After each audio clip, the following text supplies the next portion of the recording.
100 दिन।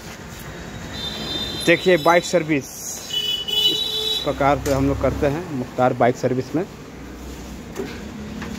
ये देखिए रेसर है, काफ़ी घिस चुका है।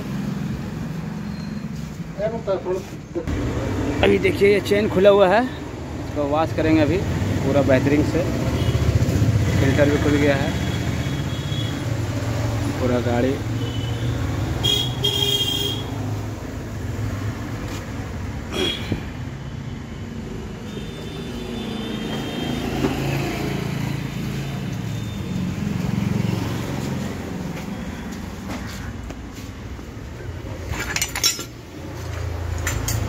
जैसा भी देख सकते हो टंकी है यहाँ।